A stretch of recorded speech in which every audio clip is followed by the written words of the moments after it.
Welcome back to the organ printing course. So in the earlier lectures, we have discussed about the requirement of bioink for biofabrication. There also we have discussed like the requirement for cross-linking of the hydrogels, like to prevent the flow of the or to arrest the flow of the bioink after deposition for further stabilization of the structure, to prevent the deformation, to prevent the collapse of the structure, solidifying of the for solidifying the structure. Cross-linking is very important, right? And there also we have discussed, we have also discussed like the different ways the cross-linking can be done, like either it can be physical cross-linking, it can be chemical cross-linking, or it also can be photo cross-linking, right? So all these have their own advantages and disadvantages. We'll discuss that in the probably in the later slides, but first let us understand what are the nature of this cross-linking. Like when it is physical cross-linking, they are mostly we talk about non-chemical interactions, like where the uh, interaction of the polymers or the hydrogel material can happen due to physical, that can like entanglement of the molecular chains, maybe ionic interaction, maybe hydrogen bonding, hydrogen bridge, or hydrophobic interaction, because maybe the hydrophobic pockets they can interact with water. That kind of thing can be used or can be utilized for inducing cross-linking within a hydrogel, right? Suppose due to different factors, if we can alter the interaction, specifically the non-chemical interaction within a polymer, then we can introduce cross-linking, we can introduce gelation within the material. So this physical cross-linking again can be divided into different types, like either it can be ionic cross-linking. Ionic cross-linking typically where when the suppose the polymer chains, they interact with other with other entities, either chemical entities or thing by ionic means. That means like there can be an ionic interaction between the opposite charges, then suppose the cross-linking initiates. So because of that, that is ionic cross-linking. A typical example is a very popular example is alginate hydrogel, because alginate solution they have this, when they have alginate solution, if we introduce calcium ions to the alginate solution, then what will happen, this calcium ion can bind to the uh, material, and due to this the alginate gel will be formed. So that this ionic cross linking actually helps in uh, forming hydrogel of this different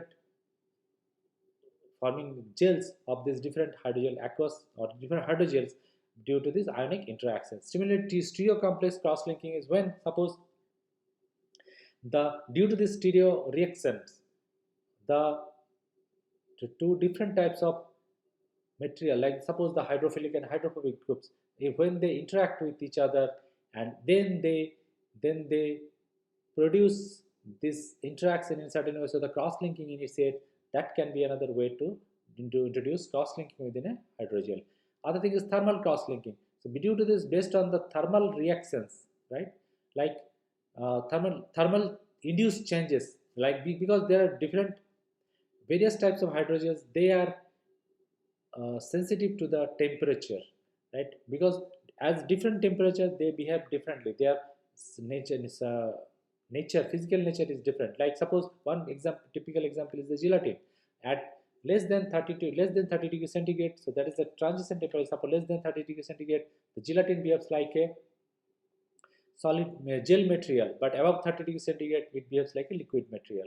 So this is a thermoreversible material where it responds to temperature, and below 30 it behaves like a gel. So that because of this physical interaction, physical cross-linking, the gelatin becomes gel below 30 to 30 degrees centigrade. So that's a typical example of thermal. Other than this is a other thing is collagen is a thermosensitive material, but it is a irreversible thermosensitive. Thermal cross-linking can happen if we incubate the collagen solution at 30 degrees 70 degrees centigrade, because the collagen, it starts self-assembling. Because of the self-assembly nature, that induces physical cross-linking, and due to that, that collagen will become gel. So these are all different physical type of physical cross-linking that can be very well utilized for bioprinting. And if you see in literature, you will find there are many examples of this thermal physical cross-linking. Similarly, the chemical cross-linking is another way to introduce gelatin within hydrogel, but here it is the chemical interaction. So there the chemical bond formation, covalent bond formation between the groups happen in case of chemical cross-linking. When two, suppose we introduce certain cross-linkers that will go and bind to the opposite through the go and bind two different groups of, suppose it can be it can be intermolecular, it can be intra chain polymer chain. So all these things can lead to chemical cross-linking. Chemical cross-linking is very powerful way to introduce cross-linking, because chemical cross-linking is also it is irreversible. Mostly physical cross-linkings are reversible in nature, but chemical cross-linking is irreversible. It is the permanent bond formation between the groups. Right? Similarly, there is another way to is the photocrosslinking. Photocrosslinking is when we use photopolymers, because the nature of the molecule, nature of the material is they are sensitive to light. Because if we expose them to light, the polymerization will start happening, and due to the polymerization, the chains will get longer and longer, and the viscosity increases, and again they will become like a gel after the whole polymerization process, photopolymerization process. So photocross linking happens because of this photopolymerization of this thing. And there we use different photoinitiators, like the different photoinitiators also we use there to initiate the photocross linking process.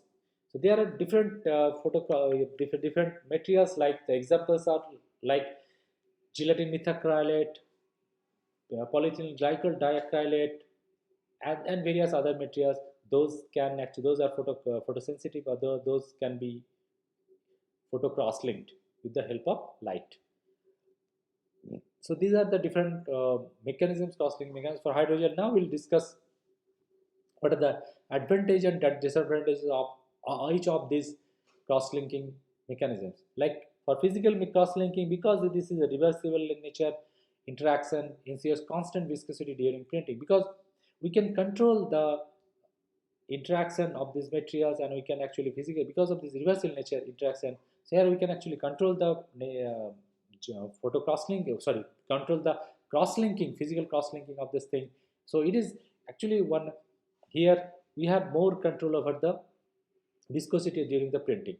And this system, this physical cross-linking system, is highly biocompatible with biological system, because there no chemical reaction is involved. It's mostly physical in nature.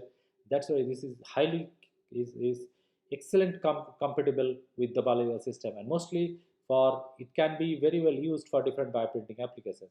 The other this thing is, when we use physical cross-linking, there's a rapid assembly to gel after printing. Like one example is ionic interaction, because ionic interaction is very fast, so it can happen within a fraction of a second. So because of that, it is the shape retention or printing fidelity is very good, because the structure doesn't have get time to collapse before even actually the structure started collapsing or deforming. The cross-linking happened, the physical cross-linking happened. Due to this, the the gel form very fast. Other than this thing, suppose shear induced gelatin also another thing. Because of the shear, when we apply high shear rate, that time also the material, the viscosity comes down, so the material will come. But again, when the shear is removed, shear force is removed, then the material go back, the viscosity of the material will be very high, right? So that kind of shear induced gelatin also can be very well used for physical cross linking. And it is, that's why they are very they have a lot of advantages to be used for bioprinting. But they also have certain disadvantages, because of this irreversible interaction. The physically cross-linked hydrogels are not very stable. right? To improve their stability, sometime additional cross-linking agent can be required, right? So maybe we need to use additional cross-linking agent, or may we need to also use it may post-processing cross-linking. Like suppose once the physical cross-linking is done, to improve the improve the stability, we need to use certain secondary cross-linking or certain additional cross-linking is required. There can be instances where physically cross-linked hydrogels are mechanically weak, so that again just to improve the mechanical property also maybe we need to use certain cross-linking not photo certain other secondary cross-linking agent can be used, need to be used for this thing, because they are the structures are mechanically weak. Other than this, in certain cases there can be relatively slow gelatin. Mostly if it is based on, if it is not ionic cross like ionic interaction, it is based on other than this, then the gelatin process can be relatively slow. So that is another disadvantage of this process. But and other thing is relatively high viscosity of the building blocks, because physical, if we are using physical means for cross linking, during the process if the cross linking happens or the gelatin happen, then we end up getting very high viscous building blocks. So that is another, that can be another challenging to come up with the whole structure. So that we need to take care of this thing. So the physical cross linking, these are the advantages and disadvantages of this physical cross linking. Similarly, for chemical cross linking also there are certain advantages and disadvantages. Most the the most advantageous point of this chemical cross-linking is it allows post-processing cross-linking of mechanically weak physically cross-linked hydrogel. Here, as we have seen, that in physical cross-linking, fast we can get the structure where we can get the gel very fast, but they are not mechanically weak and the stability is also not that great. So we can introduce there some chemical cross-linking, so that the structure after printing, structure once the structure got gel because of this physical cross-linking, then there itself we can introduce some chemical cross-linking so that the structure again gets stabilized, and further the mechanical property of the structure can be improved, right? And once the structure is chemically cross-linked, there is no further need for further irradiation or other further stabilization, and we can get mechanically stable construct after chemical cross-linking. So that's the advantage of chemical cross-linking. So suppose we are using high viscous material, high viscous hydrogel. So during after printing, due to the high viscosity, the structure will be retained, or the printing fidelity is good. There we can do some chemical cross-linking so that the structure again further stabilize, and the structure mechanical property also improves further. So that is the advantage of this thing, chemical cross-linking. It improves the structure, it improves the stabilization, structure stability, and also the mechanical property.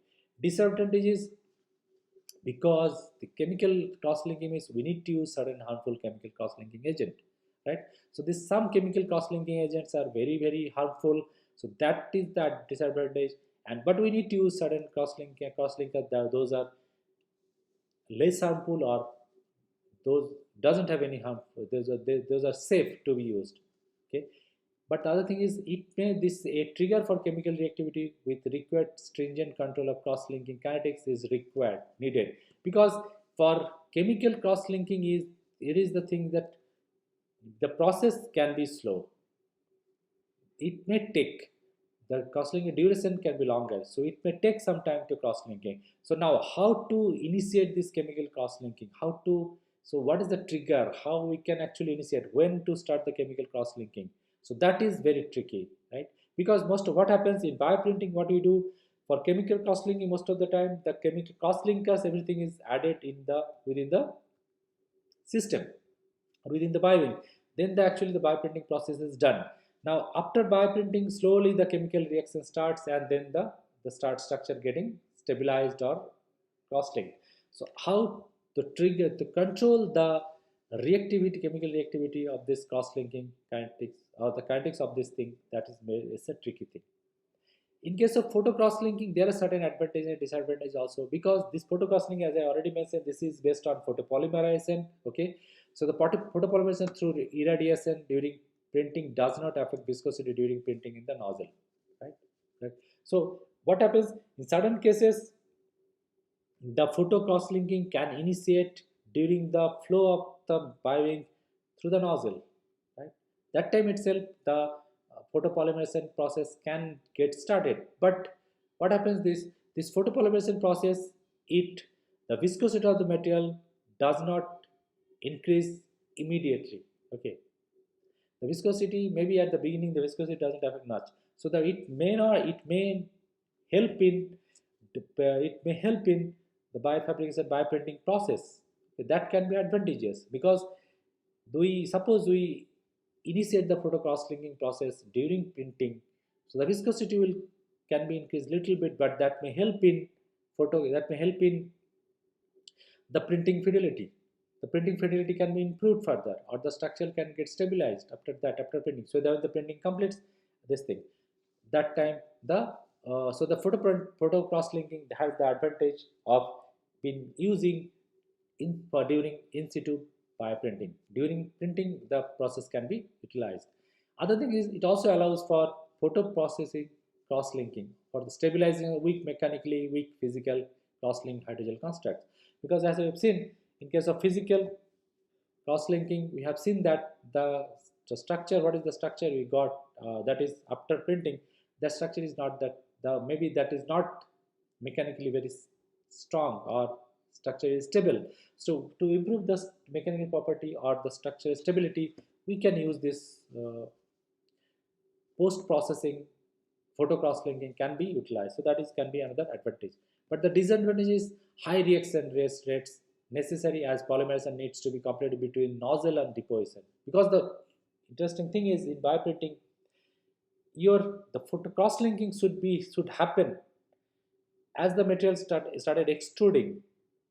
At that time, the cross linking should initiate, but the cross linking should complete before the material get deposited within the structure. Then only the structure relation can be maintained. So that's the requirement. That's what, because of this requirement, a very high reaction rate is required. So that can cause that can be cytotoxic to the cells, because the during this high reaction rate, the free radical can be generated within the system. Then that can cause cell damage. So, and for photo cross linking, often UV lasers are used, so that may involve exposure to the construct to irradiation, right? So that is another thing. So, but nowadays there are some visible light cross linking mechanisms available, so that can be very well used without exposing the light to the UV exposure. Right? Again, irradiation may affect the embedded cells. That can also happen. The embedded cells within the structure, they can also get the exposure. They can get exposed to the UV radiation, and then that can because of this UV radiation, the cells can get damaged. Right? So we need to take care of these things. But these are the advantage and disadvantage of photo cross linking. Now, depending upon your requirement, you can use either physical, chemical, or photo cross linking.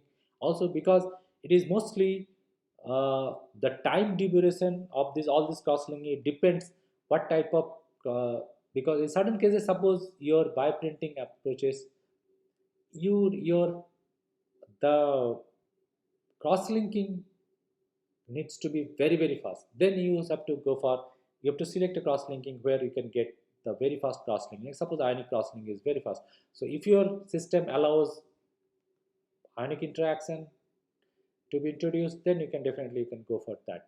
Suppose in your bioprinting, your the material viscosity of is such that it prevents the collapsing of the structure. So the suppose it has a very high viscous, so structurally it can retain its shape after printing. So there you can introduce a cross linking, that is probably slow cross linking like chemical cross linking.